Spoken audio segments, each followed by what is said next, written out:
ED ਦੀ raid ਪਈ ਤੁਹਾਡੇ ਘਰੇ ਬੜੀ ਲੰਬੀ ਚੱਲੀ ਦੋਨੋਂ ਘਰਾਂ ਦੇ ਵਿੱਚ ਪਈ ਕੱਢ ਕੇ ਕੀ ਲੈ ਕੇ ਗਏ ਕੀ ਲੈ ਕੇ ਗਏ ਨੇ ਇੱਥੇ ਤੇ ਲੱਭਿਆ ਕੀ ਉਹਨਾਂ ਨੂੰ ਕਿੰਨੇ ਕਰੋੜਾਂ ਰੁਪਏ ਤੁਹਾਡੇ ਘਰ ਚੋਂ ਲੱਭੇ 11 ਘੰਟਿਆਂ ਦੇ ਰੇਡ ਵਿੱਚ ਮੇਰੇ ਘਰੋਂ ਇੱਕ ਨਵੇਂ ਪੈਸੇ ਕੈਸ਼ 'ਚ ਨਹੀਂ ਮਿਲੇ, ਇੱਕ ਤੋਲਾ ਸੋਨਾ ਨਹੀਂ ਮਿਲਿਆ। ਜਿਹੜਾ ਇਹ ਡਰੱਗਸ ਦਾ ਇਲਜ਼ਾਮ ਲਾ ਰਹੇ ਨੇ ਕਿ ਡਰੱਗਸ ਨਾਲ ਕਨੈਕਟਡ ਮਨੀ ਹੈ, ਕਿਸੇ ਤਰ੍ਹਾਂ ਦਾ ਡਰੱਗਸ ਨਹੀਂ ਮਿਲਿਆ। ਮੈਂ ਲੀਡਰ ਆਫ ਆਪੋਜੀਸ਼ਨ ਰਿਹਾ ਵਾਂ, ਇੱਕ ਮੈਂ ਜ਼ਿੰਮੇਵਾਰ ਵਿਅਕਤੀ ਹਾਂ। ਮੈਂ ਆਪਣਾ ਭੇਸ ਬਦਲ ਕੇ ਦੂਜੇ ਪਾਸਪੋਰਟ ਬਣਾਉਣ ਦੀ ਮੈਨੂੰ ਨੌਬਤ ਕਿਉਂ ਆਵੇ, ਲੋੜ ਕਿਉਂ ਹੋਈ? ਜੇ ਸ਼ਿਵ ਸੈਨਾ ਬੀਜੇਪੀ ਦੇ ਨਾਲ ਆ ਤੇ ਉਹ ਦੁੱਧ ਧੋਤੀ ਆ, ਜੇ ਸ਼ਿਵ ਸੈਨਾ ਬੀਜੇਪੀ ਦੇ ਖਿਲਾਫ ਹੈ ਤੇ ਫਿਰ ਉਹਨਾਂ ਨੂੰ ਵੀ ਬਹੁਤ ਸਾਰੇ ਈਡੀ ਦੇ ਨੋਟਿਸ ਆ। ਇਹ ਚਰਚਾਵਾਂ ਵੀ ਸੀ ਬਹੁਤ ਕਿ ਖਹਿਰਾ ਸਾਹਿਬ ਬੀਜੇਪੀ ਦੇ ਵਿੱਚ ਸ਼ਾਮਲ ਹੋਣਗੇ। ਬੀਜੇਪੀ ਨੇ ਜੰਮੂ ਕਸ਼ਮੀਰ ਦੇ 2 ਟੋਟੇ ਕਰ ਦਿੱਤੇ ਨੇ। ਬੀਜੇਪੀ ਕਿਸਾਨਾਂ ਦੇ ਖਿਲਾਫ ਕਾਨੂੰਨ ਬਣਾ ਰਹੀ ਆ। ਗੱਲਬਾਤ ਹੋਈ ਹੈ ਦੁਬਾਰਾ ਆਮ ਆਦਮੀ ਪਾਰਟੀ ਵਾਲਿਆਂ ਨਾਲ ਜਾਂ ਹੁਣ ਰੇਡ ਤੋਂ ਬਾਅਦ ਕੋਈ ਕਿਸੇ ਦਾ ਫੋਨ ਆਇਆ ਹੋਵੇ? ਨਹੀਂ, ਮੇਰੇ ਨਾਲ ਕੋਈ ਗੱਲ ਨਹੀਂ ਕੀਤੀ, ਨਾ ਮੈਨੂੰ ਕਿਸੇ ਨੇ ਕੋਈ ਸਪੋਰਟ ਕੀਤੀ, ਨਾ ਮੇਰਾ ਕੋਈ ਹਾਲ ਪੁੱਛਣ ਦੀ ਕੋਸ਼ਿਸ਼ ਕੀਤੀ। ਪਰ ਜੇ ਕੱਲ ਨੂੰ ਇਹਨਾਂ ਨੂੰ ਲੋੜ ਪਊਗੀ ਮੈਂ ਇਹਨਾਂ ਦੀ ਮਦਦ ਕਰੂੰਗਾ।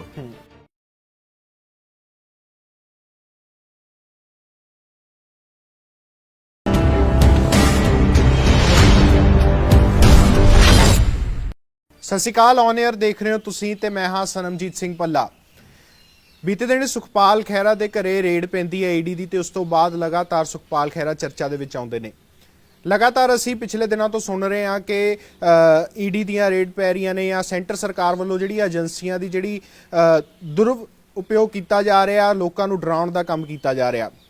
ਤਾਂ ਅੱਜ 2 ਟੁਕ ਦੇ ਵਿੱਚ ਸਾਡੇ ਨਾਲ ਸੁਖਪਾਲ ਖਹਿਰਾ ਖੁਦ ਮੌਜੂਦ ਨੇ, ਇਹਨਾਂ ਨਾਲ ਗੱਲਬਾਤ ਕਰਾਂਗੇ। ਖਹਿਰਾ ਸਾਹਿਬ ਬਹੁਤ ਬਹੁਤ ਸਵਾਗਤ ਹੈ ਜੀ। ਬਹੁਤ ਸ਼ੁਕਰੀਆ ਜੀ, ਧੰਨਵਾਦ।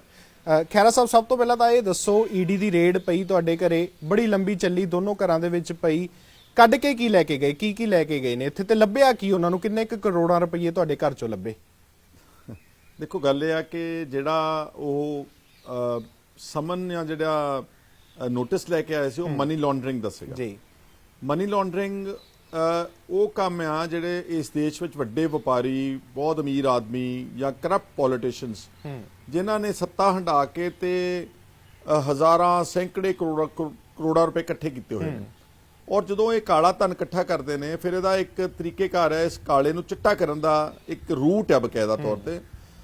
ਜਿਹੜੇ ਕੰਟਰੀ ਸੌਫਟ ਨੇ ਟੂਵਰਡਸ ਬਲੈਕ ਮਨੀ, ਜਿੱਦਾਂ ਸਵਿਸ ਬੈਂਕਿੰਗ ਹੈ ਸਵਿਟਜ਼ਰਲੈਂਡ ਦੀ, ਜਾਂ ਜਿਹੜੇ ਕੈਰੀਬੀਅਨ ਆਈਲੈਂਡਸ ਨੇ ਅਮਰੀਕਾ ਦੇ ਲਾਗੇ, ਜਾਂ ਦੁਬਈ ਵਰਗੀਆਂ ਸਟੇਟਸ ਜਿਹੜੀਆਂ ਨੇ, ਉਹ ਪੁੱਛਦੀਆਂ ਨਹੀਂ ਕਿ ਪੈਸਾ ਕਿੱਥੋਂ ਆ ਰਿਹਾ, ਕਿਸ ਦਾ ਪੈਸਾ ਵਾ। ਉੱਥੇ ਹਵਾਲਾ ਦੇ ਜਿਹੜੇ ਵੱਡੇ ਏਜੰਟਸ ਬੈਠੇ ਨੇ, ਉਹ ਆਪਣਾ ਕੱਟ ਲੈਂਦੇ ਨੇ ਔਰ ਉਸ ਕੱਟ ਲੈਣ ਤੋਂ ਬਾਅਦ ਉਸ ਬਲੈਕ ਮਨੀ ਨੂੰ ਕਲੀਨ ਕਰਕੇ, ਵਾਈਟ ਕਰਕੇ ਤੁਹਾਡੇ ਅਕਾਊਂਟ ਵਿੱਚ ਵਾਪਸ ਰੀਸਾਈਕਲ ਕਰ ਦਿੰਦੇ ਨੇ। ਇਸ ਨੂੰ ਕਹਿੰਦੇ ਨੇ ਮਨੀ ਲਾਂਡਰਿੰਗ। ਠੀਕ ਹੈ। ਤੇ ਜੇ ਮੈਂ ਮਨੀ ਲਾਂਡਰਿੰਗ ਕਰਦਾ ਹੁੰਦਾ ਤੇ ਫਿਰ ਪਹਿਲੀ ਗੱਲ ਤਾਂ ਇਹ ਆ ਕਿ ਮੇਰੇ ਘਰੋਂ ਕੁਝ 5-7-10 ਕਰੋੜ ਰੁਪਏ ਕੈਸ਼ ਮਿਲਣਾ ਚਾਹੀਦਾ ਸੀਗਾ, ਕੋਈ ਹੀਰੇ ਜਵਾਹਰਾਤ ਮਿਲਣੇ ਚਾਹੀਦੇ ਸੀਗੇ। ਬਟ ਡਿਊਰਿੰਗ ਦਿਸ 11 ਘੰਟਿਆਂ ਦੇ ਰੇਡ ਵਿੱਚ ਮੇਰੇ ਘਰੋਂ ਇੱਕ ਨਵੇਂ ਪੈਸੇ ਕੈਸ਼ 'ਚ ਨਹੀਂ ਮਿਲੇ, ਇੱਕ ਤੋਲਾ ਸੋਨਾ ਨਹੀਂ ਮਿਲਿਆ। ਜਿਹੜਾ ਇਹ ਡਰੱਗਸ ਦਾ ਇਲਜ਼ਾਮ ਲਾ ਰਹੇ ਨੇ ਕਿ ਡਰੱਗਸ ਨਾਲ ਕਨੈਕਟਡ ਮਨੀ ਹੈ, ਕਿਸੇ ਤਰ੍ਹਾਂ ਦਾ ਡਰੱਗਸ ਨਹੀਂ ਮਿਲਿਆ। ਪਾਸਪੋਰਟ ਕਹਿੰਦੇ ਨੇ ਮਲਟੀਪਲ ਪਾਸਪੋਰਟ ਸੁਖਪਾਲ ਖਹਿਰਾ ਸਾਹਿਬ ਦੇ ਸੀ।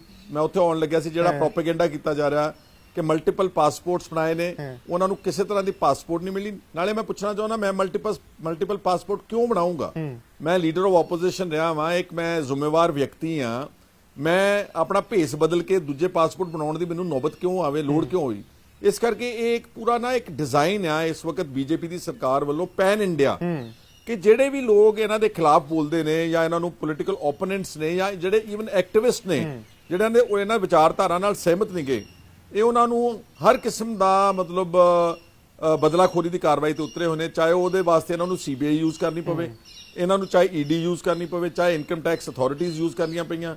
ਤੁਸੀਂ ਦੇਖੋ ਕਿ ਪਿਛਲੇ ਦਿਨਾਂ ਦੇ ਜਿਹੜੇ ਸੈਲੀਬ੍ਰਿਟੀਜ਼ ਨੇ, ਜਿਹੜੇ ਵਿਚਾਰੇ ਐਕਟਰਸ ਨੇ, ਉਹ ਵੱਧ ਤੋਂ ਵੱਧ ਕੀ ਕਰਦੇ ਨੇ ਕਿ ਇੱਕ ਟਵੀਟ ਕਰ ਦਿੰਦੇ ਨੇ ਕਿਸਾਨਾਂ ਦੇ ਹੱਕ ਵਿੱਚ। ਤਾਪਸੀ ਪੰਨੂ ਦੇ ਵੀ ਰੇਡ, ਅਨੁਰਾਗ ਕੇਸ਼ਪ ਡਾਇਰੈਕਟਰ ਦੇ ਵੀ ਰੇਡ। ਜੇ ਦਿਲਜੀਤ ਦੋਸਾਂਝ ਆਣ ਕੇ ਚੈਰਿਟੀ ਕਰਦਾ, ਕਿਸਾਨ ਅੰਦੋਲਨ ਵਿੱਚ 4 ਸ਼ਬਦ ਬੋਲਦਾ, ਉਹਦੇ ਖਿਲਾਫ ਵੀ ਬਦਲਾਖੋਰੀ ਦੀ ਕਾਰਵਾਈ।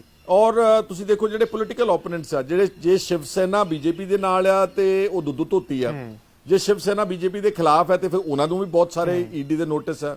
ਔਰ ਇਸੇ ਤਰ੍ਹਾਂ ਹੀ ਕਾਂਗਰਸ ਦੇ ਲੀਡਰਸ ਨੂੰ ਸਿੰਗਲ ਆਊਟ ਕਰਕੇ, ਚਾਹੇ ਉਹ ਪੀ ਚਿਦੰਬਰਮ ਆ, ਭਾਵੇਂ ਕਿੱਡਾ ਹੀ ਸੀ, ਕਿੱਦਾਂ ਦਾ ਹੀ ਸੀਗਾ, ਪਰ ਪੀ ਚਿਦੰਬਰਮ ਆਫਟਰ ਆਲ ਇੱਕ ਫਾਈਨੈਂਸ ਮਿਨਿਸਟਰ ਸੀ, ਜੋ ਇਹਦੀ ਦੁਰਦਸ਼ਾ ਕੀਤੀ, ਜੇਲ੍ਹਾਂ 'ਚ ਸੁੱਟਿਆ। Bhupinder Singh Hooda former chief minister, ਪਤਾ ਨਹੀਂ ਕਿੰਨੇ ਹੋਰ ਲੋਕਾਂ ਦੇ ਖਿਲਾਫ। ਹੁਣੇ ਜੰਮੂ ਕਸ਼ਮੀਰ ਦੀ ਜਿਹੜੀ ਫਾਰਮਰ ਚੀਫ ਮਿਨਿਸਟਰ ਆ ਮੁਫਤੀ ਮੁਹੰਮਦ ਸਈਦ, ਉਹਦੇ ਖਿਲਾਫ ਪਮਲਾ ਦੇ ਐਕਟ ਮਨੀ ਲਾਂਡਰਿੰਗ ਦਾ ਕੇਸ ਖੋਲ ਦਿੱਤਾ।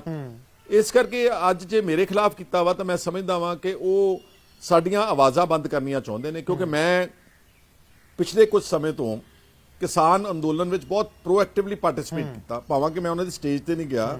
ਉਹਨਾਂ ਦਾ ਅਸੀਂ ਰਿਸਪੈਕਟ ਕਰਦੇ ਕਿ ਨਾਨ ਪੋਲੀਟੀਕਲ ਆ, ਪਰ ਉਹਨਾਂ ਨੂੰ ਹਿਊਮਨ ਰਿਸੋਰਸ ਦੀ ਸਪੋਰਟ, ਉਹਨਾਂ ਨੂੰ ਸਮਾਨ ਦੀ ਸਪੋਰਟ, ਇਸ ਦੌਰਾਨ ਜਿਹੜਾ 26 ਤਰੀਕ ਨੂੰ ਹਰਦੀਪ ਸਿੰਘ ਡਿਬਡਿਬਾ ਦਾ ਪੁੱਤਾ ਨਵਰੀਤ ਮਾਰਿਆ ਗਿਆ ਸੀ ਪੁਲਿਸ ਦੀ ਗੋਲੀ ਨਾਲ, ਉਸ ਦਾ ਮਸਲਾ ਮੈਂ ਬਹੁਤ ਜ਼ੋਰਦਾਰ ਢੰਗ ਨਾਲ ਉਠਾਇਆ ਔਰ ਇੱਥੋਂ ਤੱਕ ਉਠਾਇਆ ਕਿ ਦਿੱਲੀ ਹਾਈ ਕੋਰਟ ਨੇ ਹੁਣ ਪੁਲਿਸ ਨੂੰ ਤੇ ਬੀਜੇਪੀ ਸਰਕਾਰ ਨੂੰ ਨੋਟਿਸ ਕੱਢ ਦਿੱਤਾ ਵਾ।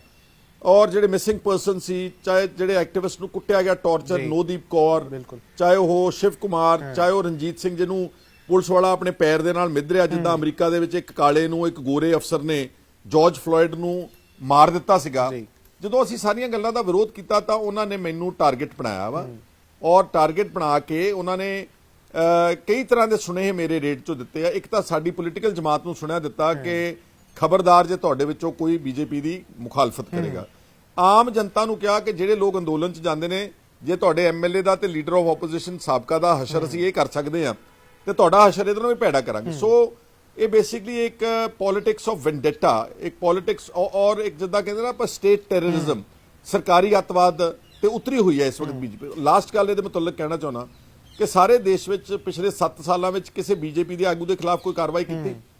ਇਹਦਾ ਮਤਲਬ ਬੀਜੇਪੀ ਦੇ ਆਗੂ ਸਾਰੇ ਬਿਲਕੁਲ ਸਾਫ਼ ਸੁਥਰੇ ਦੁੱਧ ਧੋਤੇ ਨੇ, ਚਾਹੇ ਉਹ ਕੋਈ ਅਵਗਿਆ ਕਰਨ, ਚਾਹੇ ਉਹ ਰੇਪ ਵਿੱਚ ਇਨਵੋਲਵਡ ਹੋਣ, ਚਾਹੇ ਉਹ ਮਨੀ ਲਾਂਡਰਿੰਗ 'ਚ ਇਨਵੋਲਵਡ ਹੋਣ, ਚਾਹੇ ਉਹ ਦੰਗਿਆਂ 'ਚ ਇਨਵੋਲਵਡ ਹੋਣ, ਚਾਹੇ ਉਹ ਹਿੰਦੂ ਰਾਸ਼ਟਰ ਦੀ ਬੜੀ ਬਲੇਟੈਂਟਲੀ ਗੱਲ ਕਰਦੇ ਹੋ, ਉਹਨਾਂ ਦੇ ਖਿਲਾਫ ਕੋਈ ਕਾਰਵਾਈ ਨਹੀਂ। ਤੇ ਜੇ ਮਾੜਾ ਜਿਹਾ ਵੀ ਕੋਈ ਸਾਡੇ ਵਰਗਾ ਬੰਦਾ ਹਿਊਮਨ ਰਾਈਟਸ ਦੀ ਗੱਲ ਕਰੇ ਜਾਂ ਪੁਲਿਸ ਬਰੂਟੈਲਿਟੀ ਤੇ ਐਟਰੋਸਿਟੀਜ਼ ਦੇ ਖਿਲਾਫ ਬੋਲੇ, ਉਹਨਾਂ ਨੂੰ ਚੱਕ ਕੇ ਨੋਟਿਸ ਤੇ ਰੇਡ ਤੇ ਜੇਲ੍ਹਾਂ ਵਿੱਚ ਡੱਕੀ ਤੁਰੇ ਆਉਂਦੇ ਨੇ। ਖਹਿਰਾ ਸਾਹਿਬ, ਆਪੋਜੀਸ਼ਨ ਤਾਂ ਹਰ ਵਾਰੀ ਤੁਹਾਡੇ ਤੇ ਇਹੀ ਇਲਜ਼ਾਮ ਲਾਉਂਦੀ ਰਹੀ ਸੀ ਕਿ ਖਹਿਰਾ ਸਾਹਿਬ ਦੇ ਤਾਂ ਬੀਜੇਪੀ ਦੇ ਨਾਲ ਬਹੁਤ ਵਧੀਆ ਸੰਬੰਧ ਨੇ, ਕਈ ਲੀਡਰਾਂ ਦੇ ਨਾਲ ਖਹਿਰਾ ਸਾਹਿਬ ਦੀ ਉੱਠਣੀ ਬੈਠਣੀ ਹੈ, ਤੇ ਅੱਜ ਉਸੇ ਬੀਜੇਪੀ ਦੀ ਸਰਕਾਰ ਹੈ ਜੋ ਸੈਂਟਰ ਦੇ ਵਿੱਚ, ਤੇ ਈਡੀ ਦੀ ਤੁਹਾਡੀ ਰੇਡ ਪੈ ਗਈ। ਜੇ ਮੇਰੇ ਸੰਬੰਧ ਬੀਜੇਪੀ ਦੇ ਨਾਲ ਬਹੁਤ ਹੀ ਵਧੀਆ ਹੁੰਦੇ ਤੇ ਫਿਰ ਮੇਰੇ ਘਰ 11 ਘੰਟੇ, ਇੱਥੇ 11 ਘੰਟੇ ਪਿੰਡ, ਮੇਰੇ ਸਨ ਇਨ ਲਾਅ ਨੂੰ ਵੀ ਨਹੀਂ ਸਪੇਅਰ ਕੀਤਾ।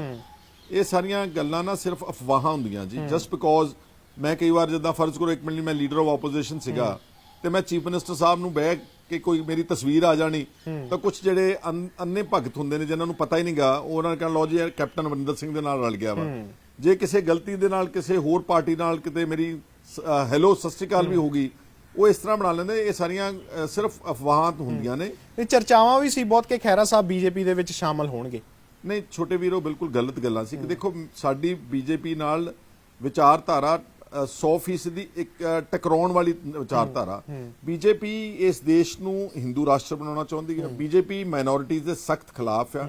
ਬੀਜੇਪੀ ਸਟੇਟਾਂ ਦੇ ਅਧਿਕਾਰਾਂ ਦੇ ਉੱਤੇ ਡਾਕਾ ਮਾਰ ਰਹੀ ਆ। ਬੀਜੇਪੀ ਨੇ ਜੰਮੂ ਕਸ਼ਮੀਰ ਦੇ 2 ਟੋਟੇ ਕਰ ਦਿੱਤੇ ਨੇ। ਬੀਜੇਪੀ ਕਿਸਾਨਾਂ ਦੇ ਖਿਲਾਫ ਕਾਨੂੰਨ ਬਣਾ ਰਹੀ ਆ।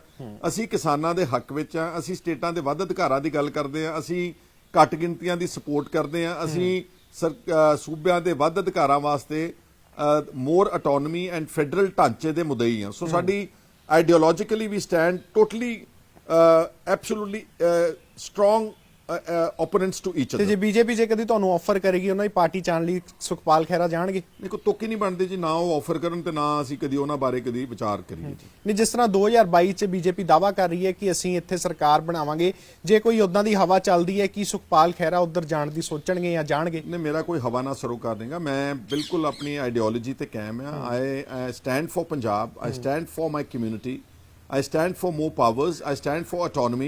I stand for farmers' rights. I strongly oppose all the 3 draconian black laws introduced by the BJP. So therefore, कोई सवाल ही पैदा नहीं। चलो, जे सारियां गलतियां ये जो बीजेपी ਦੀਆਂ जो ਤੁਸੀਂ ਗਿਣਾ ਰਹੇ ਹੋ ਕਿ ਇਹ ਕਰ ਰਹੀ ਹੈ, ਜੇ ਉਹ ਸਾਰੀਆਂ ਸੁਧਾਰ ਲੇ ਫੇਰ? ਦੇਖੋ ਹਾਈਪੋਥੈਟੀਕਲ ਜੇ ਉਹ ਕਹਿਣ ਕਿ ਅਸੀਂ ਸਭ ਕੁਝ ਆਪਣੀ ਕਾਨੂੰਨ ਰੱਦ ਕੀਤੇ, ਪੰਜਾਬ ਨੂੰ ਅਸੀਂ ਸਾਰੇ ਮਹਿਕਮੇ ਜਿਹੜੇ ਨੇ ਅਧਿਕਾਰ ਵਾਪਸ ਮੋੜੇ, ਪੰਜਾਬ ਦੇ ਕਿਸਾਨਾਂ ਦਾ ਕਰਜ਼ਾ ਅਸੀਂ ਮਾਫ ਕਰ ਦਿੱਤਾ, ਜੇ ਇਸ ਤਰ੍ਹਾਂ ਦੀ ਕੋਈ ਪੋਲੀਟੀਕਲ ਪਾਰਟੀ ਚੰਗੀ ਸੋਚ ਲੈ ਕੇ ਆਉਂਦੀ ਆ ਤੇ ਫਿਰ ਇਸ ਤਰ੍ਹਾਂ ਦੀ ਗੱਲ ਕੋਈ ਕੰਸੀਡਰ ਕਰਨ ਦੇ ਵਿੱਚ ਕੋਈ ਹਰਜ ਵੀ ਨਹੀਂਗਾ। ਸਵਾਲ ਤਾਂ ਆਪਣੀ ਸਟੇਟ ਦੇ ਹਕੂਕ ਦਾ ਵਾ ਜੀ, ਪਰ ਨਾ ਉਹ ਕਦੀ ਕਰਨ ਤੇ ਨਾ ਕਦੀ ਅਸੀਂ ਸੋਚੀਏ। ਮਤਲਬ ਜੇ ਉਹ ਕਰਨਗੇ ਤਾਂ ਸੋਚਿਆ ਜਾ ਸਕਦਾ ਹੈ?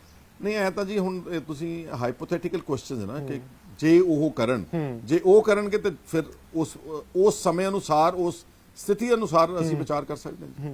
ਤੇ ਫੰਡਿੰਗ ਦਾ ਤੁਹਾਡੇ ਤੇ ਦੋਸ਼ ਲਗਾਇਆ ਤੁਸੀਂ, ਲੱਖੇ ਸਿਧਾਣੇ ਹੋਰੀ ਦੀ, ਦੀਪ ਸਿੱਧੂ ਹੋਰਾਂ ਦੀ ਵੀ ਤੁਸੀਂ ਸਪੋਰਟ ਕਰਦੇ ਰਹੇ ਹੋ। ਤੁਹਾਨੂੰ ਬਾਹਰੋਂ ਇਸ ਕਿਸਾਨ ਅੰਦੋਲਨ ਦੇ ਟਾਈਮ ਦੇ ਵਿੱਚ ਕੋਈ ਬਾਹਰੋਂ ਤੁਹਾਡੇ ਅਕਾਊਂਟਾਂ ਦੇ ਵਿੱਚ ਪੈਸੇ ਆਏ ਨੇ? ਬਿਲਕੁਲ ਨਹੀਂ, ਮੈਂ ਨਾ ਕਦੀ ਇਸ ਤਰ੍ਹਾਂ ਦਾ ਪੈਸਾ ਲਵਾਂ। ਜੇ ਕੋਈ ਇਮਦਾਦ ਮੈਨੂੰ ਨਹੀਂ, ਕੋਈ ਜਿਸ ਤਰ੍ਹਾਂ ਕੋਈ ਮਦਦ ਹੀ ਕਰਨ ਨੂੰ ਕਹਿ ਦਿੰਦਾ ਕਿ ਮੈਂ ਤੁਹਾਨੂੰ ਇੰਨੇ ਪੈਸੇ ਦੇ ਦਾਂ, ਤੁਸੀਂ ਕੋਈ ਮਦਦ ਕਰ ਦਿਓ, ਕੋਈ ਆਇਆ? ਕਿ ਮੈਨੂੰ ਪਤਾ ਵਾ ਕਿ ਕੱਲ ਨੂੰ ਸਰਕਾਰਾਂ ਤੁਹਾਡੇ ਖਿਲਾਫ ਇਹਦਾ ਇਸ ਤਰ੍ਹਾਂ ਦੇ ਐਵੀਡੈਂਸ ਬਣਾ ਕੇ ਤੁਹਾਡੇ ਖਿਲਾਫ ਇਹਨੂੰ ਯੂਟਿਲਾਈਜ਼ ਕਰਨਗੇ।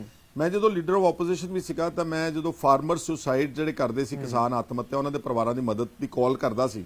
ਬਹੁਤ ਸਾਰੇ ਲੋਕ ਮੈਨੂੰ ਅਪਰੋਚ ਕਰਦੇ ਸੀ ਕਿ ਅਸੀਂ ਮਦਦ। ਇੱਥੇ ਚੰਡੀਗੜ੍ਹ ਦੇ ਵਿੱਚ ਇੱਕ ਸਾਡੇ ਬਹੁਤ ਅੱਛੇ ਬੀਬੀ ਅੰਮ੍ਰਿਤ ਗਰੇਵਾਲ ਨੇ, ਉਹ ਹਾਲਾਂਕਿ ਰਿਟਾਇਰਡ ਲੈਕਚਰਰ ਨੇ ਤੇ ਬਹੁਤ ਅੱਛੀ ਔਰਤ ਹੈ। ਉਹ ਕਹਿੰਦੀ ਮੇਰੀ ਉਮਰ ਇਸ ਤਰ੍ਹਾਂ ਦੀ ਕਿ ਮੇਰੇ ਕੋਲ ਜਿੰਨੀ ਪੈਨਸ਼ਨ ਵੀ ਆਉਂਦੀ, ਜਿਹੜੇ ਮੇਰੇ ਕੋਲ ਪੈਸੇ ਬਚਾਏ ਹੋਏ ਨੇ, ਮੈਂ ਕਿਸੇ ਅਰਥ ਲਾਉਣਾ ਚਾਹੁੰਦੀ ਹਾਂ। ਉਹਨਾਂ ਨੇ ਮੈਨੂੰ ਬੜੀ ਵਾਰੀ ਕਈ ਕਿਸਾਨ ਆਤਮ ਹੱਤਿਆ ਜਿਹੜੇ ਅਫੈਕਟਡ ਪਰਿਵਾਰ ਸੀ, ਉਹਨਾਂ ਨੇ ਪੈਸੇ ਦਿੱਤੇ, ਉਹਨਾਂ ਨੂੰ ਮੈਂ ਨਾਲ ਹੀ ਲੈ ਜਾਂਦਾ ਸੀ।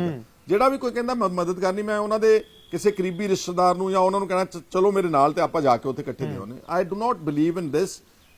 ਦੇਅਰਫੋਰ ਮੈਨੂੰ ਕਿਸੇ ਤਰ੍ਹਾਂ ਦੀ ਕੋਈ ਬਾਹਰੋਂ ਇਸ ਤਰ੍ਹਾਂ ਦੀ ਕੋਈ ਗੈਰ ਕਾਨੂੰਨੀ ਫੰਡਿੰਗ ਨਹੀਂ ਸੀ। ਵਿਧਾਨ ਸਭਾ ਦੇ ਵਿੱਚ ਤੁਹਾਡੇ ਘਰੇ ਜਿਹੜੀ ਰੇਡ ਪਈ ਆ, ਉਹਦਾ ਮੁੱਦਾ ਵੀ ਕਾਫੀ ਜ਼ੋਰ ਸ਼ੋਰ ਨਾਲ ਉੱਠਿਆ। ਕਾਂਗਰਸ ਨੇ ਵੀ ਤੁਹਾਡੀ ਹਮਾਇਤ ਕੀਤੀ, ਲੋਕ ਇਨਸਾਫ ਪਾਰਟੀ ਤੋਂ ਸਿਮਰਜੀਤ ਸਿੰਘ ਬੈਂਸ ਹੋਰਾਂ ਨੇ ਵੀ ਕੀਤੀ, ਪਰ ਇੱਥੇ ਵਿਚਕਾਰ ਆਮ ਆਦਮੀ ਪਾਰਟੀ ਥੋੜੀ ਚੁੱਪ ਦਿਖਾਈ ਦਿੱਤੀ। ਉਹ ਤੁਹਾਨੂੰ ਕੀ ਕਾਰਨ ਲੱਗਦਾ ਕਿ ਆਮ ਆਦਮੀ ਪਾਰਟੀ ਕਿਉਂ ਇਸ ਮਾਮਲੇ ਦੇ ਵਿੱਚ ਥੋੜਾ ਚੁੱਪ ਰਹੀ ਹੈ? ਦੇਖੋ, ਮੇਰਾ ਨਜ਼ਰੀਆ ਇਹ ਹੁੰਦਾ ਵੀ ਜਦੋਂ ਕਿਸੇ ਨਾਲ ਵੀ ਬੇਇਨਸਾਫੀ ਹੋਵੇ, ਤੁਸੀਂ ਉਹਨਾਂ ਦੀ ਸਪੋਰਟ ਕਰੋ। ਚਾਹੇ ਉਹ ਕਿਸਾਨ ਅੰਦੋਲਨ ਵਿੱਚ ਟਾਰਗੇਟਡ ਕਿਸਾਨ ਲੀਡਰਸ਼ਿਪ ਆ, ਮੈਂ ਉਹਨਾਂ ਦੀ ਵੀ ਸਪੋਰਟ ਕੀਤੀ ਹੈ। ਚਾਹੇ ਦੀਪ ਸਿੱਧੂ ਤੇ ਲੱਖਾ ਸਿਧਾਣਾ, ਮੈਂ ਉਹਨਾਂ ਦੀ ਸਪੋਰਟ ਕੀਤੀ ਹੈ। ਚਾਹੇ ਉਹ ਜਿਹੜੇ ਐਕਟਿਵਿਸਟ ਜਿਨ੍ਹਾਂ ਨੂੰ ਟਾਰਚਰ ਕੀਤਾ, ਮੈਂ ਉਹਨਾਂ ਦੀ ਸਪੋਰਟ ਕੀਤੀ ਹੈ।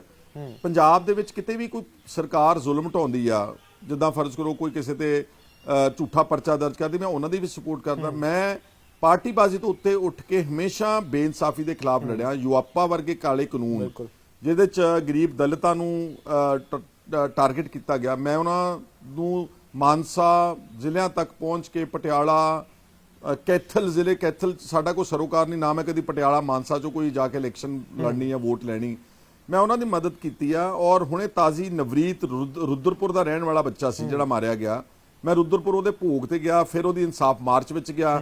ਦੇਰਫੋਰ ਮੇਰਾ ਨਜ਼ਰੀਆ ਹੈ ਕਿ ਜਦੋਂ ਕਿਸੇ ਨਾਲ ਬੇਇਨਸਾਫੀ ਹੁੰਦੀ ਆ, ਧੱਕਾ ਹੁੰਦਾ, ਸਭ ਨੂੰ ਇੱਕ ਮੁੱਠ ਹੋਣਾ ਚਾਹੀਦਾ। ਤੇ ਵਿਧਾਨ ਸਭਾ ਵਿੱਚ ਜਿਹੜਾ ਕੱਲ ਮਤਾ ਪਾਸ ਕੀਤਾ, ਮੈਂ ਸਾਰੀਆਂ ਪੋਲੀਟੀਕਲ ਪਾਰਟੀਆਂ ਦਾ ਬਹੁਤ ਰਿਣੀ ਆ, ਚਾਹੇ ਉਹ ਅਕਾਲੀ ਦਲ ਸੀ ਤੇ ਚਾਹੇ ਉਹ ਕਾਂਗਰਸ ਸੀ ਤੇ ਚਾਹੇ ਉਹ ਬੈਂਸ ਬ੍ਰਦਰਸ ਦੀ ਪਾਰਟੀ ਸੀ ਤੇ ਚਾਹੇ ਉਹ ਹੋਰ ਸੀਗੇ।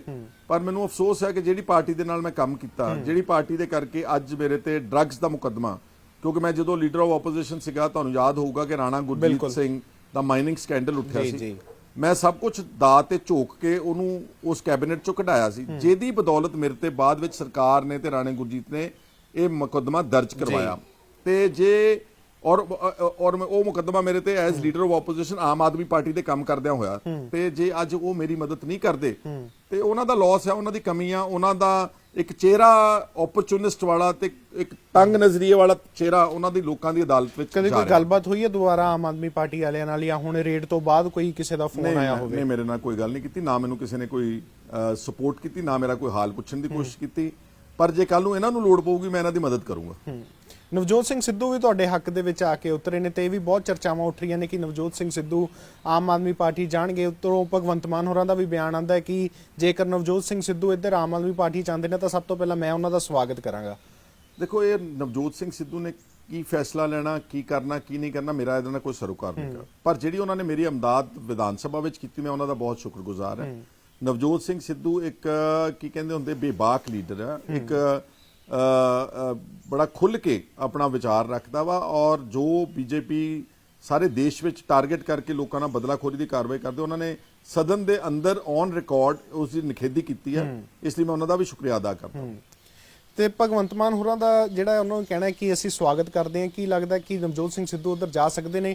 ਕਿਉਂਕਿ ਗੱਲਬਾਤ ਤਾਂ ਕਦੀ ਨਾ ਕਦੀ ਹੋਈ ਹੋਏਗੀ ਨਵਜੋਤ ਸਿੰਘ ਸਿੱਧੂ ਨਾਲ ਤੁਹਾਡੀ ਵੀ।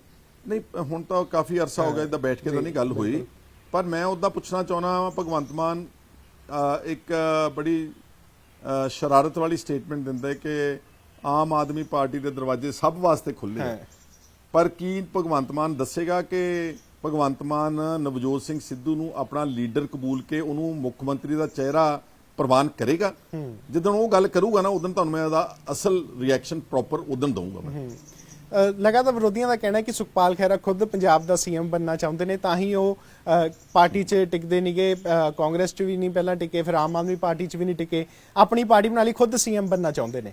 ਇਹ ਤਾਂ ਸਾਰੇ ਜੇ ਮੈਂ ਕਹਿਣਾ ਚਾਹੁੰਦਾ ਜੀ ਉਹੀ ਫਿਰ ਬੇਬੁਨਿਆਦ ਜੀਆਂ ਚਰਚਾਵਾਂ, this is gossip, this is ਮੈਂ ਕਦੀ ਵੀ ਔਨ ਰਿਕਾਰਡ ਕਿਤੇ ਕਿਹਾ ਹੋਵੇ ਕਿ ਮੈਂ ਹੀ ਚੀਫ ਮਿਨਿਸਟਰ ਬਣਨਾ ਚਾਹੁੰਦਾ। ਮੈਂ ਆਪਣਾ ਕੰਮ ਆਪਣੀ ਇਮਾਨਦਾਰੀ ਤਨਦੇਹੀ ਨਾਲ ਅੱਜ ਨਹੀਂ ਕਰ ਰਿਹਾ, ਬਹੁਤ ਅਰਸੇ ਤੋਂ ਕਰ ਰਿਹਾ। ਜੇ ਮੈਂ ਕਾਂਗਰਸ ਵਿੱਚ ਵੀ ਰਿਹਾ, ਤੁਹਾਨੂੰ ਯਾਦ ਹੋਣਾ ਚਾਹੀਦਾ ਕਿ ਜਦੋਂ ਮੈਂ ਪਹਿਲੀ ਵਾਰੀ ਐਮਐਲਏ ਬਣਿਆ 2007 ਚ, ਵੱਡੇ ਵੱਡੇ ਕਾਂਗਰਸ ਦੇ ਲੀਡਰ ਸੀ, ਮੈਂ ਉਹਨਾਂ ਦਾ ਨਾਮ ਨਹੀਂ ਲੈਂਦਾ, ਕੋਈ ਬਾਦਲਾਂ ਦੇ ਸਾਹਮਣੇ ਨਹੀਂ ਸੀ ਬੋਲਦਾ, ਤੇ ਮੈਂ ਉਦੋਂ ਵੀ ਬੋਲਿਆ ਟਿਕਾ ਕੇ, ਤੇ ਮੇਰੇ ਤੇ 6 ਮੁਕੱਦਮੇ ਦਰਜ ਕੀਤੇ। ਕਿੰਨੇ ਕਾਂਗਰਸ ਦੇ ਲੀਡਰਾਂ ਦੇ ਉੱਤੇ ਅਕਾਲੀ ਦਲ ਦੀ ਸਰਕਾਰ ਨੇ ਮੁਕੱਦਮੇ ਦਰਜ ਕੀਤੇ ਸੀਗੇ। ਇਸ ਲਈ ਮੈਂ ਉਦੋਂ ਵੀ ਪੂਰਾ ਠੋਕ ਕੇ ਬੋਲਦਾ ਰਿਹਾ, ਇਮਾਨਦਾਰੀ ਨਾਲ ਬੋਲਦਾ ਰਿਹਾ। ਫਿਰ ਮੈਨੂੰ ਜਦੋਂ ਆਮ ਆਦਮੀ ਪਾਰਟੀ ਇਸ ਲਈ ਜੁਆਇਨ ਕੀਤੀ ਸੀ ਕਿ ਵੀ ਅਰਵਿੰਦ ਕੇਜਰੀਵਾਲ ਵਾਕਈ ਦੇਸ਼ ਵਿੱਚ ਕੋਈ ਤਬਦੀਲੀ ਲੈ ਕੇ ਆਵੇਗਾ, ਪਰ ਮੈਨੂੰ ਥੋੜਾ ਪਤਾ ਸੀਗਾ ਉਸ ਵਕਤ ਕਿ ਇਹਦਾ ਨਜ਼ਰੀਆ ਕੰਮ ਕਰਨ ਦਾ ਤਰੀਕੇਕਾਰ ਉਹ ਲਗਭਗ ਸੇਮ ਹੀ ਹੋ। ਤੁਸੀਂ ਦੇਖੋ ਦਿੱਲੀ ਦੇ ਵਿੱਚ ਕਿੰਨਾ ਤਸ਼ੱਦਦ ਹੋਇਆ ਸ਼ਹੀਨ ਬਾਗ ਮੋਰਚੇ ਨੂੰ ਲੈ ਕੇ, ਉਸ ਤੋਂ ਬਾਅਦ ਰਾਇਟਸ ਹੋਏ, ਉੱਥੇ ਮੁਸਲਮਾਨਾਂ ਨੂੰ ਕੱਢ ਕੇ ਉਹਨਾਂ ਨੇ ਬੰਦਿਆਂ ਨੇ ਮਾਰਿਆ। ਇਹ ਦਿੱਲੀ ਦਾ ਚੀਫ ਮਿਨਿਸਟਰ ਸੀ, ਮੰਨ ਲਿਆ ਇਹਦੇ ਕੋਲ ਪੁਲਿਸ ਨਹੀਂ ਗੀ, ਘੱਟੋ ਘੱਟ ਉਹਨਾਂ ਦੀ ਹਾਂ ਦਾ ਨਾਰਾ ਮਾਰ ਦਿੰਦਾ, ਉਹਨਾਂ ਕੋਲ ਹਸਪਤਾਲਾਂ 'ਚ ਜਾ ਕੇ ਉਹਨਾਂ ਦਾ ਹਾਲ ਹੀ ਪੁੱਛਿਆ ਹੁੰਦਾ। ਇਹਨਾਂ ਨੇ ਕਿਸੇ ਦੇ ਹੱਕ ਵਿੱਚ ਕੋਈ ਬਿਆਨ, ਕੋਈ ਗੱਲ ਨਹੀਂ ਕੀਤੀ।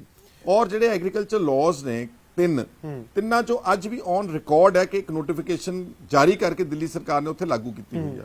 ਨਵਰੀਤ ਡਿਬਡਿਬਾ ਦਿੱਲੀ ਦੇ ਵਿੱਚ ਮਾਰਿਆ ਗਿਆ, ਮੰਨ ਲਿਆ ਪੁਲਿਸ ਨਹੀਂ ਗਈ, ਪਰ ਜੇ ਚੀਫ ਮਿਨਿਸਟਰ ਚਾਹਵੇ ਨਵਰੀਤ ਡਿਬਡਿਬਾ ਦੀ ਇੱਕ ਨਿਆਇਕ ਜਾਂਚ ਆਰਡਰ ਕਰ ਸਕਦਾ ਸੀ, ਉਹਨੇ ਉਹ ਵੀ ਨਹੀਂ ਕੀਤੀ। ਦੇਅਰਫੋਰ ਕਿਤੇ ਨਾ ਕਿਤੇ ਅਰਵਿੰਦ ਕੇਜਰੀਵਾਲ ਦਾ ਔਰ ਜਿਹੜਾ ਯੂਆਪਾ ਦੇ ਮੁਕੱਦਮੇ ਦਰਜ ਹੋਏ ਦਿੱਲੀ ਦੇ ਵਿੱਚ ਸਫੂਰਾ ਜਰਗਰ ਤੇ, ਜਾਂ ਜਿਹੜੇ ਹੋਰ ਜਰਨਲਿਸਟ ਸੀਗੇ, ਜਾਂ ਜਿਹੜੇ ਐਕਟਿਵਿਸਟ ਹਿਊਮਨ ਰਾਈਟਸ, ਇਹਨਾਂ ਨੇ ਇੱਕ ਸ਼ਬਦ ਨਹੀਂ ਬੋਲਿਆ। ਇਸ ਕਰਕੇ ਸਾਨੂੰ ਔਰ ਕਾਫੀ ਪੰਜਾਬ ਦੇ ਜਿਹੜੇ ਸੁਲਝੇ ਹੋਏ ਲੋਕ ਨੇ ਉਹ ਮਹਿਸੂਸ ਕਰਦੇ ਨੇ ਕਿ ਜਿਹੜਾ ਅਰਵਿੰਦ ਕੇਜਰੀਵਾਲ ਹੈ ਇਹ ਵੀ ਹੁਣ ਕਿਤੇ ਨਾ ਕਿਤੇ ਆਰਐਸਐਸ ਤੇ ਬੀਜੇਪੀ ਦੀ ਬੀ ਟੀਮ ਵਾਂਗ ਕੰਮ ਕਰ ਰਿਹਾ ਜੀ। ਪਰ ਆਮ ਆਦਮੀ ਪਾਰਟੀ ਤਾਂ ਕਹਿੰਦੀ ਅਸੀਂ ਕਿਸਾਨਾਂ ਦੇ ਬਹੁਤ ਹਿਤੈਸ਼ੀ ਹਾਂ, ਉਹਨਾਂ ਨੂੰ ਮੋਬਾਈਲ ਟਾਇਲਟਸ ਭੇਜ ਰਹੇ ਨੇ, ਉਹਨਾਂ ਦੇ ਵਾਸਤੇ ਪਾਣੀ ਦਾ ਪ੍ਰਬੰਧ ਕਰ ਰਹੇ ਨੇ, ਬਹੁਤ ਕੁਝ ਕਰ ਰਹੇ ਨੇ, ਵਾਈਫਾਈ ਲਗਵਾ ਰਹੇ ਨੇ, ਕਹਿੰਦੇ ਇਸ ਤਾਂ ਕਿਸਾਨਾਂ ਦੇ ਹਿਤੈਸ਼ੀ ਬਹੁਤ ਆ। ਮੈਂ ਦਿੱਲੀ ਅੰਦੋਲਨ 'ਚ ਕਈ ਵਾਰੀ ਜਾ ਆਇਆ ਜੀ, ਜਿਹੜਾ ਦਿੱਲੀ ਦਾ ਗੁਰੂ ਤੇਗ ਬਹਾਦਰ ਸਾਹਿਬ ਦਾ ਉੱਥੇ ਹੈ ਨਾ ਮੈਮੋਰੀਅਲ ਬਣਿਆ, ਇਹ ਉੱਥੇ ਟਾਇਲਟਸ ਖੜੀਆਂ ਨੇ ਔਰ ਉੱਥੇ ਉਹਨਾਂ ਨੂੰ ਕੋਈ ਯੂਜ਼ ਨਹੀਂ ਕਰ ਰਿਹਾ, ਉੱਥੇ ਮੁਸ਼ਕ ਆਉਂਦਾ ਵਾ। ਉਹ ਕਹਿੰਦੇ ਕੰਪਲੇਂਟ ਕਰਦੇ ਕਿ ਪਾਣੀ ਵੀ ਹੈ ਨਹੀਂ, ਇਹਦੇ ਬੈਕਅਪ ਹੈ ਨਹੀਂ, ਟਾਇਲਟ ਖੜੀਆਂ ਕਰ ਦਿੱਤੀਆਂ 40-50, ਉਹਦੇ ਨਾਲ ਤੁਸੀਂ ਕੀ ਕਹਿੰਦੇ ਕਿ ਅਸੀਂ ਬਹੁਤ ਨੰਬਰ ਬਣਾ ਰਹੇ ਨੇ। ਲੰਗਰ ਇਹਨਾਂ ਦੀ ਲੋੜ ਨਹੀਂ ਗਈ, ਉਹਨਾਂ ਨੂੰ ਲੰਗਰ ਦੇਸ਼ਾਂ ਵਿਦੇਸ਼ਾਂ ਚੋਂ ਨਿਸ਼ਾਨ ਸਾਹਿਬ ਦੇ ਅਧੀਨ ਤੇ ਖਾਲਸਾ ਏਡ ਵਰਗੀਆਂ ਜਥੇਬੰਦੀਆਂ, ਉੱਥੇ ਕਿਸੇ ਗੱਲ ਦੀ ਕਮੀ ਨਹੀਂ ਗਈ। ਇਹਨਾਂ ਨੇ ਕੋਈ ਆਪਣਾ ਲੰਗਰ ਸ਼ਾਇਦ ਬੁਰਾੜੀ ਮੈਦਾਨ ਵਿੱਚ ਜਿੱਥੇ ਕੋਈ ਕਿਸਾਨ ਬੈਠਾ ਨਹੀਂਗਾ, ਚਲੋ ਐਨੀਵੇ ਜੇ ਕਰਦੇ ਨੇ ਤੇ ਮਾੜੀ ਗੱਲ ਨਹੀਂ ਗਈ। ਪਰ ਮੈਨੂੰ ਇੱਕ ਗੱਲ ਦੱਸਣ ਕਿ ਕੇਜਰੀਵਾਲ ਦੀਆਂ ਵੀਡੀਓਜ਼ ਸੋਸ਼ਲ ਮੀਡੀਆ ਦੇ ਉੱਤੇ ਵਾਇਰਲ ਨੇ, ਜਿਹਦੇ ਚੋਂ ਕਹਿੰਦਾ ਵਾ ਕਿ ਇਹ ਇਤਿਹਾਸਿਕ ਲਾਜ਼ ਬਣੇ ਨੇ ਜਿਹਦੇ ਨਾਲ ਹੁਣ ਕਿਸਾਨ ਆਪਣੀ ਫਸਲ ਦੇਸ਼ ਦੇ ਕਿਸੇ ਕੋਨੇ ਵਿੱਚ ਵੀ ਵੇਚ ਸਕਦਾ, ਔਰ ਇੱਕ ਕਾਨੂੰਨ ਨੂੰ ਨੋਟੀਫਾਈ ਕਰਕੇ, ਨੋਟੀਫਿਕੇਸ਼ਨ ਜਾਰੀ ਕਰਕੇ ਲਾਗੂ ਕੀਤਾ ਹੋਇਆ ਵਾ। ਦੇਅਰਫੋਰ ਇਹਦੇ ਤੋਂ ਤੁਹਾਨੂੰ ਕੀ ਸਮਝ ਆਉਂਦੀ ਹੈ ਕਿ ਉਹ ਕਿਸ ਤਰ੍ਹਾਂ ਦੇ ਨਾਲ ਜਦੋਂ ਪਬਲਿਕ ਪ੍ਰੈਸ਼ਰ ਪਿਆ, ਜਦੋਂ ਰੌਲਾ ਪਿਆ ਤੇ ਫਿਰ ਕਾਗਜ਼ ਪਾੜ ਦਿੱਤੇ। ਪਾੜਨ ਦੇ ਨਾਲ ਕਾਨੂੰਨ ਖਤਮ ਨਹੀਂ ਹੁੰਦਾ, ਕਾਨੂੰਨ ਉਦੋਂ ਖਤਮ ਹੋਵੇਗਾ ਜਿੱਦਣ ਉਹ ਇੱਕ ਨੋਟੀਫਿਕੇਸ਼ਨ ਜਿਹੜੀ ਜਾਰੀ ਕੀਤੀ, ਲਾਗੂ ਕੀਤੀ, ਉਹ ਵਾਪਸ ਲੈਣਗੇ।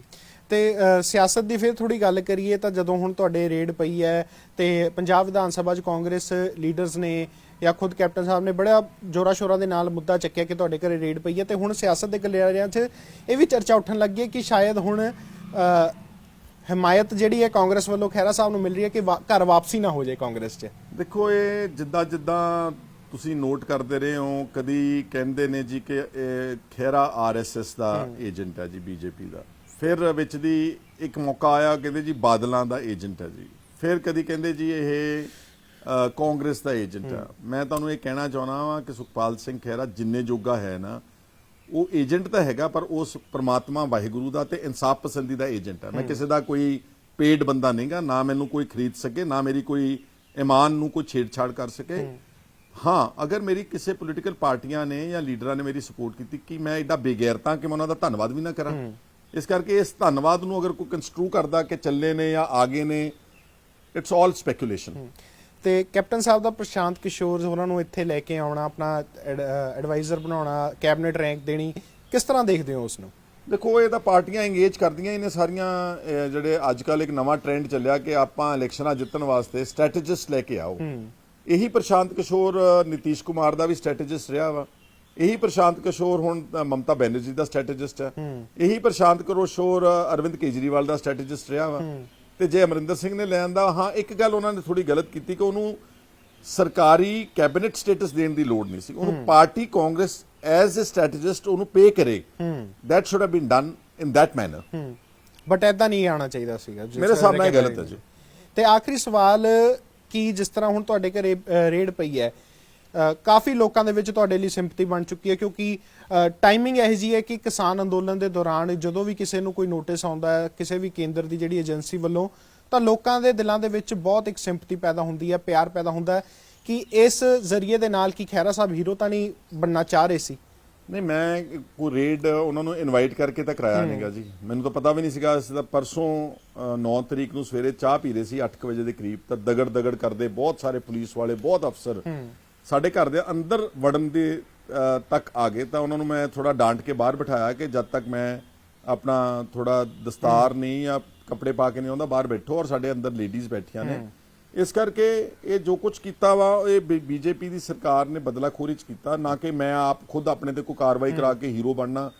ਕਿਉਂਕਿ ਇਹ ਜਿਹੜੇ ਲਾਜ਼ ਨੇ ਤੇ ਜਿਹੜੀਆਂ ਏਜੰਸੀਆਂ ਤੇ ਵੈਰੀ ਡੇਂਜਰਸ, ਇਹ ਤੁਹਾਡੀ ਪ੍ਰਾਪਰਟੀਜ਼ ਅਟੈਚ ਕਰ ਸਕਦੇ ਆ, ਤੁਹਾਨੂੰ ਕੋਈ ਵੀ ਕੋਈ ਐਂਟਰੀਆਂ ਕੱਢ ਕੇ। ਦੇਖੋ ਇੱਕ ਗੱਲ ਅੱਛੀ ਤਰ੍ਹਾਂ ਸਮਝੋ ਕਿ ਜੇ ਇਹਨਾਂ ਨੇ ਮੁਕੱਦਮਾ ਹੀ ਦਰਜ ਕਰਨਾ ਤੇ ਜਿਹੋ ਜਿਹਾ ਮੁਕੱਦਮਾ ਲੈਟਸ ਸੇ 2-3 ਲੱਖ ਰੁਪਏ ਦਾ ਕੋਈ ਨੁਕਸ ਕੱਢ ਕੇ ਦਰਜ ਕਰ ਦੇਣਗੇ, ਜਿਹੋ ਜਿਹਾ 30-40-50 ਕਰੋੜ ਦਾ ਆਫੈਂਸ ਤਾਂ ਉਹੀ ਆ, ਸਜ਼ਾ ਵੀ ਉਹੀ ਆ, ਇਨਵੈਸਟੀਗੇਸ਼ਨ ਵੀ ਉਹੀ ਆ। ਇਸ ਕਰਕੇ ਬੜਾ ਡੇਂਜਰਸ ਨੇ। ਮੈਂ ਤਾਂ ਬੜਾ ਆਪਣੀ ਲੀਗਲ ਜਿਹੜੇ ਸਾਡੇ ਅੱਛੇ ਵਕੀਲ ਨੇ, ਮੈਂ ਉਹਨਾਂ ਨਾਲ ਮਸ਼ਵਰਾ ਕਰ ਰਿਹਾ ਕਿ ਇਸ ਨੂੰ ਕਿਸ ਤਰ੍ਹਾਂ ਨਾਲ ਲੀਗਲੀ ਲੜਿਆ ਜਾ ਸਕਦਾ। ਤੇ ਤੁਸੀਂ ਗੱਲ ਕੀਤੀ ਸੀ ਕਿ ਮੇਰੇ ਕਰਜ਼ਾ ਚੜਿਆ ਹੋਇਆ ਕਾਫੀ ਸਿਰ ਦੇ ਉੱਤੇ, ਕਾਫੀ ਤੁਸੀਂ ਜੇ ਬੈਕਗ੍ਰਾਉਂਡ ਦੀ ਗੱਲ ਕਰੀਏ ਤਾਂ ਧਨਾੜ ਫੈਮਿਲੀ ਤੋਂ ਤੁਸੀਂ ਹੋ, ਕਰਜ਼ਾ ਕਿਸ ਤਰ੍ਹਾਂ ਤੁਹਾਡੇ ਸਿਰ ਤੇ ਆਇਆ? ਦੇਖੋ ਗੱਲ ਇਹ ਹੈਗੀ ਆ ਕਿ ਮੈਂ ਕਰਜ਼ੇ ਦੀ ਗੱਲ ਇਸ ਲਈ ਕੀਤੀ ਸੀਗੀ ਕਿ ਮੇਰੇ ਤੇ ਮਨੀ ਲਾਂਡਰਿੰਗ ਦਾ ਇਲਜ਼ਾਮ, ਮਨੀ ਲਾਂਡਰਿੰਗ ਦੇ ਵਿੱਚ ਆਮ ਤੌਰ ਤੇ ਉਹਨਾਂ ਤੇ ਇਲਜ਼ਾਮ ਲੱਗਦੇ ਨੇ ਜਿਹੜੇ ਕੋਈ 500 700 1000 2000 ਕਰੋੜ ਰੁਪਇਆ ਉਹਨਾਂ ਦੇ ਕੋਲ ਹੈ। ਤੇ ਜੇ ਮੇਰੇ ਕੋਲ ਇੰਨਾ ਪੈਸਾ ਹੋਵੇ ਤੇ ਫਿਰ ਮੈਂ ਆਪਣੀ ਜ਼ਮੀਨ ਪਲੇਜ ਕਰਕੇ ਜਿਹੜੀਆਂ ਐਗਰੀਕਲਚਰ ਲਿਮਿਟਸ ਬਣਾਈਆਂ ਨੇ, ਕਿਉਂਕਿ ਮੇਰੇ ਇਸ ਦੌਰਾਨ ਪਿਛਲੇ 5 ਸਾਲਾਂ ਵਿੱਚ ਮੇਰੇ 2 ਬੱਚਿਆਂ ਦੀ ਸ਼ਾਦੀ ਹੋਈ ਆ। ਠੀਕ ਹੈ, ਰੂਟੀਨ ਆਮਦਨ ਜਿੰਨੀ ਸਾਨੂੰ ਆਪਣੀ ਜ਼ਿੰਦਗੀ ਬਸਰ ਕਰਨ ਵਾਸਤੇ ਬਾਇਜ਼ਤ ਚਾਹੀਦੀ ਉਹ ਵਾਹਿਗੁਰੂ ਨੇ ਦਿੱਤੀ ਹੋਈ ਆ, ਪਰ ਕਈ ਵਾਰੀ ਤੁਹਾਡੇ ਪਰਿਵਾਰਾਂ ਵਿੱਚ ਐਕਸਟਰਾ ਆਰਡੀਨਰੀ ਖਰਚੇ ਆਉਂਦੇ ਨੇ, ਜਿਹਦੇ ਕਰਕੇ ਮੈਨੂੰ ਉਹ ਲਿਮਿਟਸ ਚੱਕਣੀਆਂ ਪਈਆਂ। ਉਹ ਲਿਮਿਟਸ ਦਾ 2 ਕਰੋੜ ਦੀ ਮੇਰੀਆਂ 2 ਲਿਮਿਟਸ ਨੇ, 1 ਕਰੋੜ ਦੀ, ਉਹਦਾ ਇੰਟਰਸਟ ਫੈਕਟਰ ਤਕਰੀਬਨ 22-23 ਲੱਖ ਰੁਪਇਆ ਸਾਲ ਦਾ ਮੈਨੂੰ ਵਿਆਜ ਦੇਣਾ ਪੈਂਦਾ। ਉਹ ਵਿਆਜ ਕਈ ਵਾਰੀ ਦੇਣ ਵਾਸਤੇ ਮੈਨੂੰ ਫਿਰ ਆਪਣੇ ਚੰਗੇ ਦੋਸਤਾਂ, ਮਿੱਤਰਾਂ, ਰਿਸ਼ਤੇਦਾਰਾਂ ਦੇ ਕੋਲੋਂ ਕਈ ਵਾਰ ਫੜਨੇ ਪੈਂਦੇ। ਚਲੋ ਇਹ ਜ਼ਿੰਦਗੀ 'ਚ ਅਪ ਡਾਊਨਸ ਆਉਂਦੇ ਰਹਿੰਦੇ ਨੇ, ਚੰਗਾ ਸਮਾਂ ਮਾੜਾ ਸਮਾਂ, ਇਹ ਕਰਜ਼ਾ ਲੱਥ ਜੂਗਾ ਕਿਉਂਕਿ ਪਰਮਾਤਮਾ ਦੀ ਕਿਰਪਾ ਨਾਲ ਮੈਨੂੰ ਜਿਹੜੇ ਮੇਰੇ ਪੁਰਖਿਆਂ ਵੱਲੋਂ ਜਾਇਦਾਦ ਆਈ ਆ ਉਹ ਇੰਨੇ ਕੁ ਕਰਜ਼ੇ ਨੂੰ ਲਾਉਣ ਵਿੱਚ ਕੋਈ ਪ੍ਰੋਬਲਮ ਨਹੀਂ। But I wanted to only tell the people ਕਿ ਜੇ ਮੈਂ ਮਨੀ ਲਾਂਡਰਰ ਹੋਵਾਂ ਤੇ ਫਿਰ ਤਾਂ ਮੇਰੇ ਕੋਲ, ਫਿਰ ਮੈਨੂੰ ਕਰਜ਼ਾ ਚੱਕਣ ਦੀ ਕੀ ਲੋੜ ਹੈ, ਫਿਰ ਮੈਨੂੰ ਲਿਮਿਟ ਬਣਾਉਣ ਦੀ ਕੀ ਲੋੜ ਹੈ, ਫਿਰ ਮੈਨੂੰ ਵਿਆਜ ਭਰਨ ਦੀ ਕੀ ਲੋੜ ਹੈ। ਜੇ ਮੇਰੇ ਕੋਲ ਇੰਨੇ ਪੈਸੇ ਹੋਣ ਪਹਿਲਾਂ ਤਾਂ ਮੈਂ ਲਿਮਿਟ ਖਤਮ ਕਰੂੰਗਾ। that I just wanted to show that I am not a corrupt person, I have never done anything wrong in my life। ਇਹ ਓਨਲੀ ਸਿਰਫ ਇੱਕ ਉਹਨਾਂ ਨੂੰ ਲੋਕਾਂ ਨੂੰ ਕਨਵਿੰਸ ਕਰਨ ਵਾਸਤੇ ਮੈਂ ਇਹ ਗੱਲ। ਤੇ ਈਡੀ ਦੀ ਟੀਮ ਜਿਹੜੇ ਤੁਹਾਡੇ ਘਰੋਂ ਸਮਾਨ ਲੈ ਕੇ ਗਈ ਆ, ਜਾਂ ਚਾਹੇ ਡਾਕੂਮੈਂਟ ਹੋਣ ਚਾਹੇ ਕੋਈ ਵੀ ਇਲੈਕਟ੍ਰੋਨਿਕ ਆਈਟਮ ਹੋਣ, ਉਹ ਕਦੋਂ ਕਹਿੰਦੇ ਨੇ ਵਾਪਸ ਕਦੋਂ ਦੇਣਗੇ ਤੁਹਾਨੂੰ? ਉਹਨਾਂ ਦੇ ਕੋਲ ਕੋਈ ਜਵਾਬ ਹੀ ਨਹੀਂ ਸੀਗਾ। ਮੈਂ ਉਹਨਾਂ ਨੂੰ ਪੁੱਛਿਆ ਕਿ ਤੁਸੀਂ ਸਾਡੇ ਫੋਨ ਲੈ ਚੱਲੇ ਹੋ। ਮੇਰੀ ਡਾਟਰ ਇਨ ਲਾਅ ਵਰੀਤ ਕੌਰ, ਉਹਦਾ ਬਾਹਰੋਂ ਪੜ੍ਹ ਕੇ ਆਈ ਹੈ, ਬਿਲਕੁਲ ਇੱਕ ਛੋਟੀ ਉਮਰ ਦੀ ਬੱਚੀ ਹੈ, ਉਹਦਾ ਲੈਪਟਾਪ ਲੈ ਗਏ ਨੇ। ਮੈਂ ਕਿਹਾ ਤੂੰ ਦੱਸੋ ਕੀ ਕਰਾਉਣਾ ਤੁਸੀਂ? ਇਹਨੇ ਲੰਡਨ ਸਕੂਲ ਆਫ ਇਕਨੋਮਿਕਸ ਤੋਂ ਸਾਈਕੋਲੋਜੀ ਕੀਤੀ ਆ, ਉਹ ਸਾਈਕੋਲੋਜੀ ਕਾਉਂਸਲਰ ਬਣਨਾ ਚਾਹੁੰਦੀ ਆ, ਬੱਚਿਆਂ ਨੂੰ ਸਕੂਲਾਂ ਦੇ ਵਿੱਚ ਅੱਛਾ ਗਾਈਡ ਕਰ। ਮੈਂ ਕਿਹਾ ਤੂੰ ਦੱਸੋ ਕੀ ਕਰਾਉਣਾ ਤੁਸੀਂ? ਉਹ ਤਾਂ ਇੱਕ ਡਾਕੂਮੈਂਟ, ਤੁਸੀਂ ਹੈਰਾਨ ਹੋਵੋਗੇ, ਲੋਕਪਾਲ ਦੇ ਇੱਕ ਸ਼ਿਕਾਇਤ ਚੱਲ ਰਹੀ ਸੀ 2011 ਦੀ ਬੀਬੀ ਜਗੀਰ ਕੌਰ ਦੇ ਖਿਲਾਫ ਕਿ ਇਹਨੇ ਬੇਗੋਵਾਲ ਦੀ 22-23 ਏਕੜ ਜ਼ਮੀਨ ਸਰਕਾਰੀ ਨਗਰ ਪੰਚਾਇਤ ਦੀ ਤੇ ਕਬਜ਼ਾ ਕੀਤਾ ਹੋਇਆ। ਉਹ ਪਲੰਦਾ ਮੇਰੇ ਘਰੋਂ ਜਦੋਂ ਉਹਨਾਂ ਨੇ ਦੇਖਿਆ, ਉਹਦੇ ਵਿੱਚੋਂ ਕੱਢ ਕੇ ਡਾਕੂਮੈਂਟ ਅਟੈਚ ਕਰਤੇ ਨੇ। ਮੈਂ ਕਿਹਾ ਇਹਦਾ ਦੱਸੋ ਕੀ? ਮੈਂ ਕਿਹਾ ਇਸ ਕੇਸ ਵਿੱਚ ਤਾਂ ਮੈਂ ਕਰਪਸ਼ਨ ਦੇ ਖਿਲਾਫ ਵਿਸਲ ਬਲੋਅਰ ਆ, ਮੈਂ ਕਰੂਸੇਡਰ ਆ, ਤੁਸੀਂ ਮੇਰੇ ਖਿਲਾਫ ਹੀ ਇਹ ਡਾਕੂਮੈਂਟ। ਸੋ ਮੈਨੂੰ ਪਤਾ ਨਹੀਂਗਾ ਕਿੰਨੇ ਡਾਕੂਮੈਂਟ ਜੋ ਘਰ ਵਿੱਚ ਕਾਗਜ਼ ਲੱਭੇ, ਜੋ ਡੈਰੀਆਂ ਵਿਆਹ ਦੀ ਖਰਚੇ ਦੀਆਂ, ਸ਼ਾਦੀ ਦੀਆਂ, ਉਹ ਚੱਕ ਕੇ ਵਿੱਚ ਜੋੜਤੀਆਂ। ਮਨੀ ਲਾਂਡਰਿੰਗ ਤਾਂ ਮੰਨਦੇ ਜੇ ਉਦਣ 10-20-50 ਕਰੋੜ ਰੁਪਇਆ ਕੈਸ਼ ਮਿਲਦਾ ਤੇ ਕੋਈ 150-200-500 ਕਰੋੜ ਰੁਪਏ ਦੀ ਗੈਰ ਕਾਨੂੰਨੀ ਜਾਇਦਾਦ ਮਿਲਦੀ, ਉਹਨੂੰ ਕਹਿੰਦੇ ਨੇ ਮਨੀ ਲਾਂਡਰਿੰਗ। ਜਦੋਂ ਤੁਸੀਂ ਉਹਨਾਂ ਨੂੰ ਸਵਾਲ ਕਰਦੇ ਸੀ ਤਾਂ ਜਵਾਬ ਕੀ ਦਿੰਦੇ ਸੀਗੇ? ਉਹ ਮੁਸਕਰਾਉਂਦੇ ਸੀਗੇ। ਉਹਨਾਂ ਨੂੰ ਪਤਾ ਸੀਗਾ ਕਿ ਸਾਨੂੰ ਭੇਜਿਆ ਗਿਆ ਵਾ, ਉਹਨਾਂ ਨੂੰ ਪਤਾ ਵਾ ਕਿ ਮੇਰੇ ਕੋਲੋਂ ਇਹਨਾਂ ਦੇ ਕੋਲੋਂ ਕੁਝ ਸਾਨੂੰ ਕੋਈ ਪੁਖਤਾ ਚੀਜ਼ ਨਹੀਂ ਰਿਕਵਰ ਹੋਈ, ਪਰ ਕਿਉਂਕਿ ਉਹ ਭੇਜੇ ਗਏ ਸੀਗੇ, ਉਹ ਹੁਣ ਆਪਣੇ ਮੂੰਹੋਂ ਤਾਂ ਕਹਿ ਨਹੀਂ ਸੀ ਸਕਦੇ ਕਿ ਸਾਨੂੰ ਜਿਹੜਾ ਹੈਗਾ ਵਾ ਇਸ ਕਾਰਵਾਈ ਲਈ ਭੇਜਿਆ ਕਿ ਤੁਹਾਨੂੰ ਅਸੀਂ ਡਰਾਉਣਾ ਵਾ, ਤੁਹਾਨੂੰ ਧਮਕਾਉਣਾ ਵਾ, ਅਸੀਂ ਲੋਕਾਂ ਨੂੰ ਸੁਣਿਆ ਦੇਣਾ ਵਾ ਕਿ ਅਸੀਂ ਖਹਿਰੇ ਦੇ ਖਿਲਾਫ ਕੀਤਾ ਤੇ ਤੁਹਾਡੇ ਵੀ ਗਾਂਹ ਕਰਾਂਗੇ ਔਰ ਕਿਸਾਨਾਂ ਦੇ ਅੰਦੋਲਨ ਨੂੰ ਟੋਰਪੀਡੋ ਕਰਨਾ, ਆਪਣੇ ਮੂੰਹ ਨਹੀਂ ਨਾ ਗੱਲਾਂ ਕਹਿ ਸਕਦੇ ਸੀਗੇ, ਪਰ ਮੈਂ ਉਹਨਾਂ ਦੀ ਬਾਡੀ ਲੈਂਗੁਏਜ ਵਿੱਚੋਂ ਇਹ ਗੱਲਾਂ ਪੜ੍ਹ ਸਕਦਾ ਸੀ। ਆਖਰੀ ਸਵਾਲ, 2022 ਦੀਆਂ ਚੋਣਾਂ ਹੁਣ ਆਉਣ ਵਾਲੀਆਂ ਨੇ, ਆਖਰੀ ਬਜਟ ਸਰਕਾਰ ਨੇ ਆਪਣਾ ਪੇਸ਼ ਕਰ ਦਿੱਤਾ ਹੈ। ਖਹਿਰਾ ਸਾਹਿਬ ਦੀ ਕੀ ਰਣਨੀਤੀ ਹੈ 2022 ਵਾਸਤੇ? ਦੇਖੋ, ਹਲੇ ਫਿਲਹਾਲ ਸਾਰਾ ਫੋਕਸ ਜਿਹੜਾ ਹੈਗਾ, ਧਿਆਨ ਸਭ ਦਾ ਹੀ ਕਿਸਾਨ ਅੰਦੋਲਨ ਤੇ ਆ। ਲੈਟ ਦਿਸ ਕਿਸਾਨ ਅੰਦੋਲਨ ਇਸੀ ਕੋਈ ਆਊਟਕਮ ਪੋਜ਼ਿਟਿਵ ਹੋ ਜੇ। ਸਾਡੀ ਅਰਦਾਸ ਹੈ ਕਿ ਅਸੀਂ ਜਿੱਤ ਕੇ ਆਈਏ ਉੱਥੋਂ, ਉਸ ਤੋਂ ਬਾਅਦ ਆਪਣੀ ਕੋਈ ਰਣਨੀਤੀ ਜਿਹੜੀ ਬਣਾਵਾਂਗੇ, ਫਿਰ ਦੇਖਾਂਗੇ ਕਿ ਕੀ ਕਰਨਾ ਕੀ ਨਹੀਂ ਕਰਨਾ। ਇੱਕ ਗੱਲ ਮੈਂ ਤੁਹਾਨੂੰ ਦੱਸ ਦਿੰਦਾ ਵਾਂ, ਸਨਮਜੀਤ ਹੈ ਨਾ ਤੁਹਾਡਾ ਨਾਮ? ਹਾਂਜੀ ਹਾਂਜੀ। ਸਨਮਜੀਤ, ਗੱਲ ਇਹ ਆ ਕਿ ਦੁਨੀਆ ਦੇ ਵਿੱਚ ਬੰਦਾ ਤਾਂ ਬਹੁਤ ਕੁਝ ਕਰਨਾ ਚਾਹੁੰਦਾ, ਮੇਰਾ ਦਿਲ ਕਰੇ ਤਾਂ ਮੈਂ ਕਈ ਕੁਝ ਕਰਨਾ ਚਾਹੁੰਦਾ, ਪਰ ਹੁੰਦਾ ਉਹ ਆ ਜੋ ਉਸ ਪਰਮਾਤਮਾ ਵਾਹਿਗੁਰੂ ਕੁਦਰਤ ਨੂੰ ਮਨਜ਼ੂਰ ਆ। ਤਾਂ ਮੈਂ ਆਪਣੇ ਪਿਤਾ ਜੀ ਦੀ ਜਿਹੜੀ ਮੈਨੂੰ ਨਸੀਹਤ ਸੀਗੀ, ਸਰਦਾਰ ਸੁਖਜਿੰਦਰ ਸਿੰਘ ਅੱਜ ਨਹੀਂ ਗਏ ਸਾਡੇ ਦਰਮਿਆਨ, ਉਹਨਾਂ ਨੇ ਮੈਨੂੰ ਹਮੇਸ਼ਾ ਕਹਿਣਾ ਕਿ Sukhpal, leave a lot of things to nature. ਉਸ ਪਰਮਾਤਮਾ ਵਾਹਿਗੁਰੂ ਤੇ ਵਿਸ਼ਵਾਸ ਰੱਖੋ ਔਰ ਉਹ ਤੁਹਾਡੇ ਲਈ ਉਦਾਂ ਦੇ ਸਾਧਨ ਬਣਾ ਦਿੰਦਾ, ਉਦਾਂ ਦੇ ਦਰਵਾਜ਼ੇ ਖੋਲ ਦਿੰਦਾ, ਉਦਾਂ ਦੇ ਦੋਸਤ ਮਿਲਾ ਦਿੰਦਾ। ਸੋ ਦੇਅਰਫੋਰ ਆਈ ਐਮ ਵੈਰੀ ਆਪਟਿਮਿਸਟਿਕ ਔਰ ਸਭ ਕੁਝ ਆਉਣ ਵਾਲੇ ਸਮੇਂ ਵਿੱਚ ਚੰਗਾ ਹੀ ਹੋਵੇਗਾ। ਬਹੁਤ ਬਹੁਤ ਧੰਨਵਾਦ ਜੀ। ਤਾਂ ਇਹ ਸਨ ਸਾਡੇ ਨਾਲ ਸੁਖਪਾਲ ਸਿੰਘ ਖਹਿਰਾ ਜੀ, ਜਿਨ੍ਹਾਂ ਨਾਲ ਆਪਾਂ ਖੁੱਲ ਕੇ ਗੱਲ ਕੀਤੀ ਹੈ ਤੇ ਡੋਰ ਟੂ ਗੱਲ ਕੀਤੀ ਹੈ ਕਿ ਹੁਣ ਆਉਣ ਵਾਲੇ ਦਿਨਾਂ ਦੇ ਵਿੱਚ ਜੋ ਇਹਨਾਂ ਦੇ ਈਡੀ ਦੀ ਰੇਡ ਪਈ ਹੈ ਉਸ ਦਾ ਕੀ ਹੱਲ ਨਿਕਲੇਗਾ, ਜਾਂ ਸਿਆਸੀ ਸਮੀਕਰਨ ਜੋ ਪੰਜਾਬ ਦੇ ਵਿੱਚ ਬਣਦੇ ਜਾ ਰਹੇ ਉਸ ਦਾ ਕੀ ਨਿਕਲੇਗਾ। ਤਾਂ ਤੇਰੇ ਅਪਡੇਟ ਸੀ, ਸਾਡੇ ਨਾਲ ਜੁੜੇ ਰਹੋ। ਕੈਮਰਾਮੈਨ ਗਗਨ ਤੇ ਸੰਦੀਪ ਦੇ ਨਾਲ ਸਨਮਜੀਤ ਸਿੰਘ ਔਨ 에ਅਰ, ਚੰਡੀਗੜ੍ਹ।